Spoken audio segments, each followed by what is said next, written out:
Praise the Lord. ദൈവത്തിൻ്റെ കൂടെ നടക്കുക അത് ഏറ്റവും അനുഗ്രഹിക്കപ്പെട്ട ഒരു കാര്യമാണ്. ആദാമിൻ്റെ 7-ാം തലമുറക്കാരനായിരുന്ന ഹാനോക്കിന്റെ ആയുസ് 365 വർഷമായിരുന്നു. എന്നാൽ തൻ്റെ മകൻ മെഥുശലാഹിന് 969 വർഷം ആയുസ്സുണ്ടായിരുന്നു.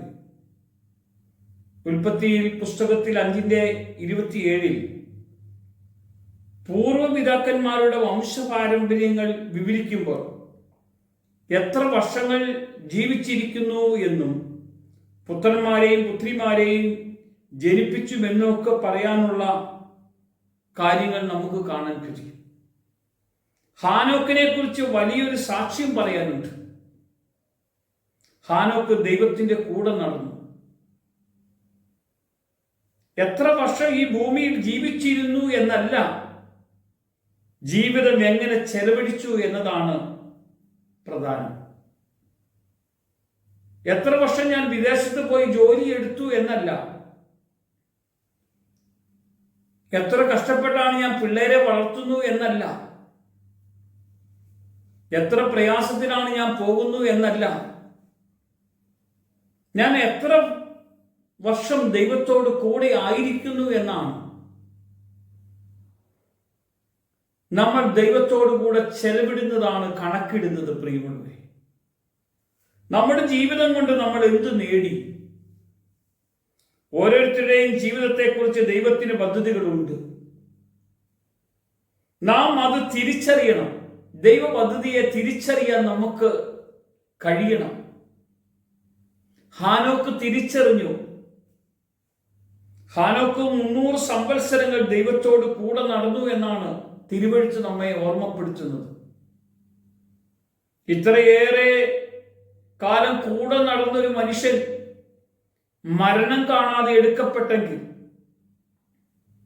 നമ്മളും കൂടെ നടക്കുകയാണെങ്കിൽ ക്രിസ്തുയേശു വരുമ്പോൾ അവനോട് കൂടെ എടുക്കപ്പെടുകയില്ലേ? ഇതാ ദൈവം നമ്മെക്കുറിച്ച് ആഗ്രഹിക്കുന്ന ഒരു കാര്യം. കുടുംബജീവിതം ഹാനോക്കിന് ദൈവത്തെ അനുഗമിക്കുവാൻ തടസ്സമല്ലായിരുന്നു. ഒരിക്കലും ഒരു കുടുംബജീവിതം നയിക്കുന്ന ആൾക്ക് ദൈവത്തിന്റെ കൂടെ നടക്കുന്നതിനൊരു തടസ്സമല്ല. പ്രിയമുള്ളവരെ, നമ്മുടെ ജീവിതത്തിൽ നമ്മൾ കുടുംബജീവിതം നയിക്കുന്നവരാണ് എന്ന് പറഞ്ഞ് ദൈവത്തിന്റെ കൂടെ നടക്കുന്നതിന് തടസ്സമില്ല.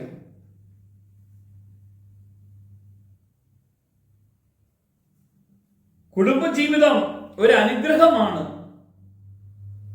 ദൈവത്തിന്റെ കൂടെ നടക്കുന്ന ജീവിതത്തിന്റെ മഹത്വം അനുഭവിക്കാൻ കഴിയും. ഇവിടെ നമ്മൾ ദൈവത്തെ അനുഭവിക്കാൻ വേണ്ടിയാണ് ദൈവം നമ്മോട് പറയുന്നത്. ഞാൻ ലോകത്തിൽ ഏത് അധികാരികളുടെ കൂടെ നടന്നിട്ട് എനിക്ക് സ്വർഗത്തിലെത്താൻ പറ്റുമോ?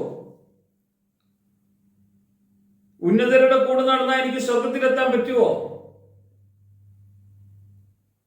ഒരു പാസ്റ്ററെയോ ഒരു ശുശ്രൂഷകന്റെയോ കൂടെ നടന്നാൽ എനിക്ക് സ്വർഗത്തിലെത്താൻ പറ്റുമോ?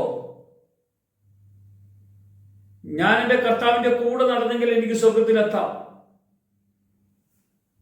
ഞാൻ ഇരിക്കുമ്പോഴും എഴുന്നേൽക്കുമ്പോഴും നടക്കുമ്പോഴും ഞാൻ കിടക്കുമ്പോഴും എല്ലാം എൻ്റെ കാതുകളിൽ വന്ന് എന്നോട് സംസാരിക്കുന്ന ശബ്ദം എനിക്ക് കേൾക്കാൻ കഴിയണം. നിന്റെ ദൈവമായ കർത്താവ് ഏകനാണ്. പൂർണ്ണ ഹൃദയത്തോടും പൂർണ്ണ സ്നേഹം, പൂർണ്ണ മനസ്സ്, പൂർണ്ണ ശക്തി, പൂർണ്ണ ആത്മാവ്, ഇത് നമ്മുടെ അകത്ത് വെളിപ്പെടണം. ഹാനോക്കിന് പൂർണ്ണമായി ദൈവകൃപയുടെ അനുഭവം ഉണ്ടായിരുന്നു. പ്രിയമുള്ളവരെ, ഇന്ന് നിങ്ങളോട് പറയാൻ ഒരു ദൂതുണ്ട്. ഈ വചനം നിങ്ങൾ കേൾക്കുന്നു എങ്കിൽ, ഈ വചനം വിശ്വസിക്കുന്നുവെങ്കിൽ, ഇന്നു മുതൽ എനിക്ക് എൻ്റെ യേശുവിനോട് കൂടെ നടക്കണമെന്ന് ഹൃദയത്തിൽ ആഗ്രഹിച്ച് ഒന്ന് ആത്മാവിലൊന്ന് പ്രാർത്ഥിക്കാമോ? ജീവിതത്തിലെ പരാജയങ്ങൾ നമ്മൾ അറിയാതെ മാറിപ്പോകുന്നു. ക്രിസ്ത്യ ജീവിതം ചില കഷ്ടങ്ങളും പ്രയാസങ്ങളും തടസ്സങ്ങളും ഇതെല്ലാം നമ്മുടെ ജീവിതത്തിൽ അനുഭവപ്പെടുമ്പോഴും ഒന്നിനും ഒരു കുറവില്ലാതെ നമ്മളെ നോക്കുന്ന ഒരു ദൈവമാണ് നമ്മുടെ കർത്താവ്.